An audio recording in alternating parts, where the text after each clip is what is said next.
тура жаңағыдай деймін ба? Пофиг емес па, иә? Просто сөйлеп айтайын. Сәлем достар. Бүгін біз бүгін Түркменстан Мауглиі Жұмаев жайлы айтатын боламыз. 1957 жылы Ташауза құмында Түркменстанда үстірт дейтін жерде бір топ геологтар вертолетпен ұшып барды. Сол кезде бір үйір қасқырды көреді. Сол бір үйір қасқырдың ішінде 5 жасар бала 4 аяқтап шауып барды. Геологтар ананы көріп мылтықпен барлық қасқырды қырып салады да, артынша 5 жасар баланы ұстап алмақ болады. Бірақ ол қиынға соғады да, артынша әйтеуір баланы ұстайды. Бала джунгли кітабы дейтіндегі тура Мауглидің шынайы бейнесі. Содан бала табылды. Бұл жаңалық кеңес үкіметінде сенсация туғызады. Яғни күтпеген жаңалық. Оған дейін де Мауглилар табылған, бірақ та кеңес үкіметіндегі бұл бірінші Маугли болады. Балаға Жұмаев есімі беріледі. Баланы бірден емге орталықтарына жібереді, артынша врачтар оған олигофрения дейтін диагноз қояды. Сөйтіп баланы Ташауыздағы жындыханаға жатқызады. Ол жерде сөйлеуді, екі аяқпен жүруді, аздап болсын оқуды, жазуды үйренген Жұма қасқырлармен сүрген өмірі жайлы баяндай бастайды. Ол бір сөзінде қасқырлар адам сияқты қарым-қатынас жасаған, ал адамдар хайуан сияқты қарым-қатынас жасағанын айтқан екен. Осындай сөздерден кейін дәрігерлер Жұмаға кішкене ренжіген екен. Сөйтсе, бұл сол кездегі журналистердің құйтырқы саясаты екен. Журналистер Жұма жайлы естігенде әлемнің түкпір-түкпірінен оны көруге келеді. Сөйтіп оны әрқайсысы өзінің репутациясына әртүрлі ниетте қолданады. Дәрігерлердің айтуынша Жұма өте ақкөңіл, адамдарға сенгіш болған екен.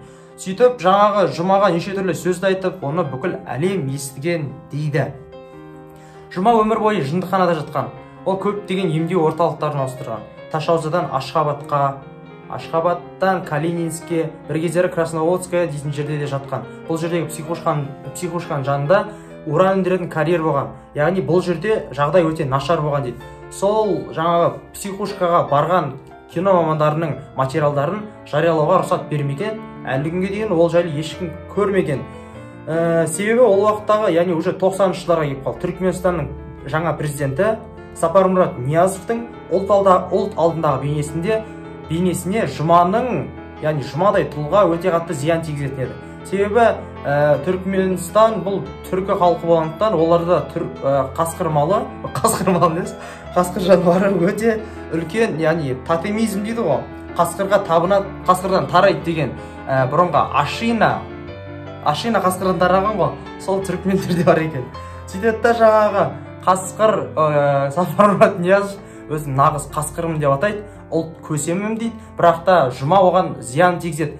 Халық нағыз қасқыр деп, өйткені Жұманы өлетін. Содан кейін осыған байланысты Жұма жайлы ақпараттар бірте-бірте жоғалып, ең соңғы ақпарат, яғни интервью Жұмадан 1996 жылы алынады. Содан кейін бүкіл жындыханалардың есігі тарс жабылып, Жұма жайлы ақпарат үштігейлі жоқ болады. Яғни Жұма жайлы одан кейін біз білмейміз. Қазіргі уақытқа дейін Жұманың не тірі, не өлі екені белгісіз. Бірақ та біздің бір білетініміз Жұма адамдармен 37 жыл өмір сүріп, қасқырлармен 5 жыл өмір сүрсе де, біздің қоғамға үйренісе алмаған. Бәрібір оның 5 жылдық өмірі үлкен рөл атқарып тұр. Бұл оқиға жайлы екі халықтың қос ұлы, яғни қырғыз қазақтың Шыңғыс Айтматов пен Мұхтар Шахановтың Құз басындағы аңшының зары атты кітабында да сөз етіледі. Ол жерде Жұманың жаңағы жануарлармен байланысын, адамдардың, жануардың, табиғаттың тілін түсінбейтін жайлы айтылады. Достар, осымен бітті. Каналға жазылып, лайк басып, достарыңызға таратып, ең болмағанда айтып жүріңіздер.